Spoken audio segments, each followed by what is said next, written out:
Hey, what's up, YouTube boxing family? It is K right here. I'm back with another good video for tonight. This will probably be like one of my last few videos to, end the night with a bang. I wanted to talk about this female fighter. I don't know if y'all have seen her name floating around. She's a good fighter, by the way. She actually follows me on Instagram, but shout out to her. I figured I could help her out, for the remainder of her career. Don't know how long she'll be in the game for, but her name is Marylin Rivas. She's a fighter out of Venezuela. Um, a good fighter. People call her La Monita. Um, she's 16-4-2. Had a pretty good resume. She hasn't been in the ring within 2 years if I'm not mistaken. Don't know when she's gonna return, but she had won back in the past the WBA Super Bantamweight title against undefeated fighter Laura Ledesma. She's a good fighter. She's out of the Panama City. I was thinking Dominican, but nah, she came off of a 3-fight knockout streak. Obviously, not up against like all the best competition, but she's fought some good names. Jennifer Rodriguez, I've seen her name floating around. She lost to Marcela Acuna, which she's a great female fighter. I don't know why she's not promoted as much in the U.S. a lot. And I mean, she's 45 years old. Man, she's been in the game for so long, man. This lady, if you guys ever hear her name floating around, I basically call her the Argentinian Manny Pacquiao because, obviously, she hasn't fought, anywhere above, I'd say 120, but just based off of what she's done throughout her career, um, she's done a very good job. She's done her thing. Obviously, her very first fight was against Christy Martin, which is very shocking. She lost a 10-round unanimous decision, even though that was a blowout, and then got stopped by Lucia Riker. And then ever since then, she started getting her wins back up. Obviously, not really good. In which I will say, don't get it twisted. As a fighter, she's not the best fighter, but she did what she had to do to get her bearings back up, because obviously when she stepped it up to the world title level, that's when she started losing to the Alicia Ashleys of the world, Christy Martin and Lucia Riker, Riker super early in their career, or super early in her career, where at that time they were at the height of their career. And then moving forward to her very first world title fight, against Alicia Ashley, in which she lost she lost a unanimous decision, in which that was pretty much a very wide scorecard. And then leading forward to a couple fights later, she then won her first world title against a 1-1-1 Damaris Ortega. I don't know how the hell that's ever to be allowed, but okay, that's a decent win. And then she went down to 1-8, or she went down to, or no, she stayed at super bantam, and then after that she moved up to featherweight, did the same thing. So she was a 2 division champion. And then, yeah, I mean, I'm gonna do a video on her. I think she definitely deserves a video. I think she's a very good fighter. I don't understand why she is still fighting. I think she's just doing it because, that's all she knows. She's trying to box as much as she can until I guess it's over for her. But man, I feel bad for her, man, because she's a really heavily good, or she's a strong, heavy talent, in which she should have been promoted better. She should have been brought over here to the States, honestly. But yeah, let's talk about Miss Marylin Rivas. She's a good fighter. I like watching her fight. I've seen her fight a couple times on certain YouTube channels that have posted some film about her. Very good fighter.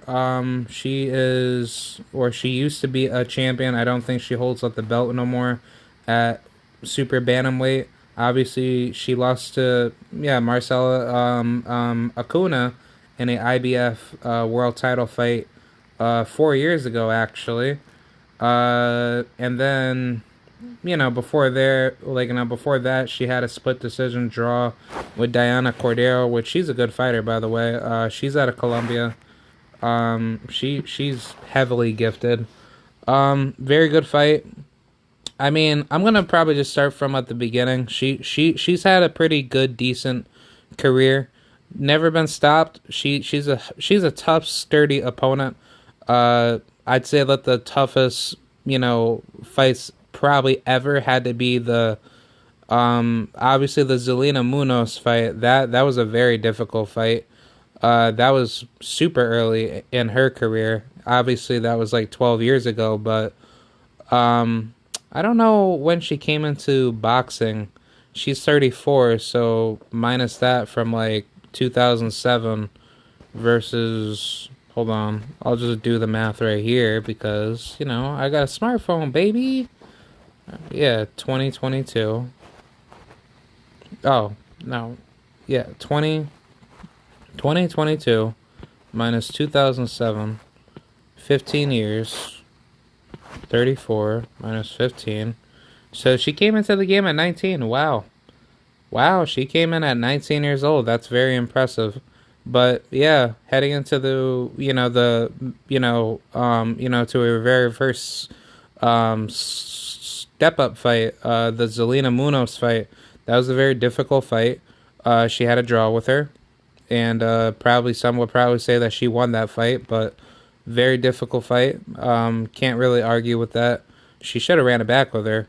And then after that, she then went off to face Daniela Bermudez in a bantamweight title, or a interim bantamweight title mandatory position through the WBA.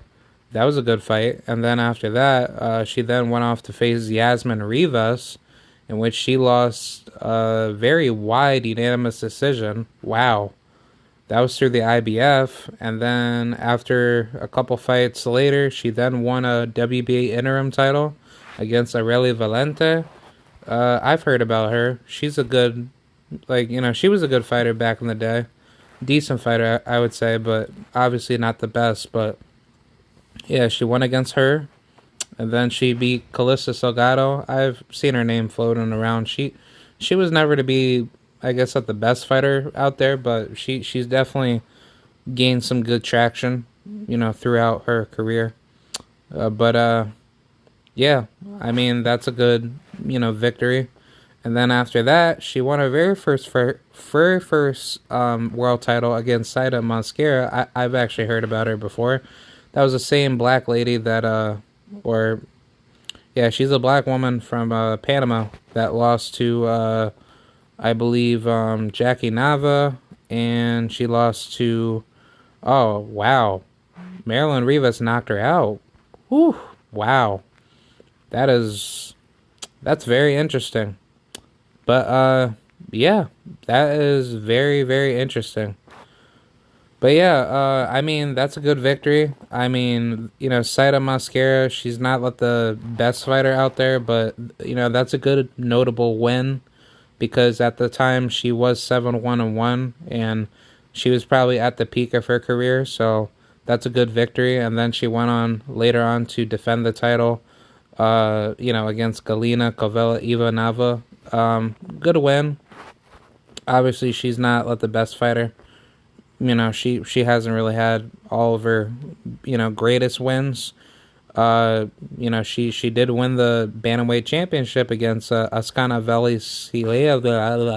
I don't even know how to pronounce that name. Actually, no, it was against Anita Christensen. Yeah, it's kind of hard to. WIBF. Yeah, I don't know. Yeah, did she win the IBF? But I will probably say, yeah, she's a multiple, divisional world champion. So definitely give her props, for that. So good win, good, good notable certified And then after that, she beat the undefeated, Melania Zaroche, which, that's not a bad fight because, she actually, defeated some good ladies herself. That's a Spaniard chick, for those of you that don't know. Decent fighter, I would say. Not the best fighter out there, but she's definitely, done some good things. Oh, and she beat Mary Romero, the same chick that knocked out Amy Timlin, back in September. So that's very interesting. Wow.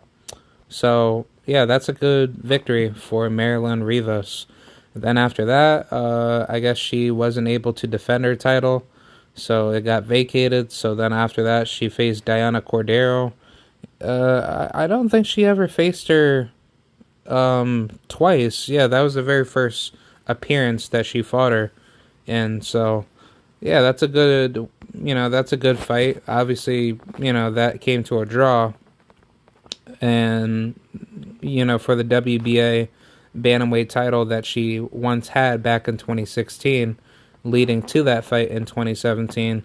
And after that, she then went off to face Marcela, Acuna, in which, sadly she lost that fight. Some would say she won that fight, but that's controversial. I haven't looked at that fight. I'm definitely gonna have to take a look at that. But yeah, that was a really tough fight to call.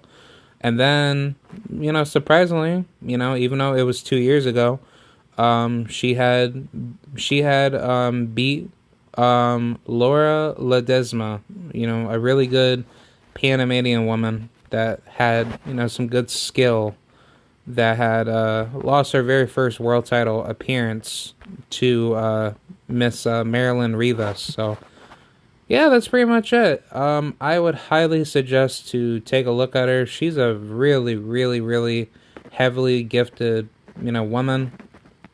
She's only lost 4 times in her career, and the only draws that she ever had was against women that were very good fighters, Zelina Muna, she's a former world champion.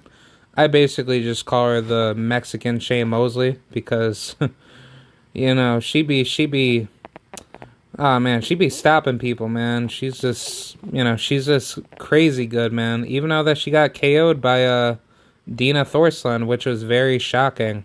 But I really hope that she can, make a comeback because she's only 34 years old, and she could easily come back and probably face Dina again and probably, try to get her get back on her. But I like to see what's up, next for her because she's a damn good fighter, man. She's really, really good. So definitely give her props, and I give props to her opponents that got victories over her because it's not easy to knock out a really sturdy, brawler, like herself. But very good fight. Very good fight, career for Marylin Rivas. I find it very sad that she wasn't promoted that well to be brought over, to the U.S. And, I figured I should do my job as a content creator that covers boxing for the channel to, get behind these fighters. So, yeah, that's pretty much it. Definitely take a look at her. I will definitely keep you guys updated on what she's gonna do next. I mean, she's not really, having that much time left in her career, but I'll try to do my part to, give her, as much support as possible. So, shout out to Miss Rivas, and I hope everything's well with her and whatever she's going to do. So, yeah, I'll see you guys later. Have a good day, and salute to the mighty, mighty LDBC, and I'm out.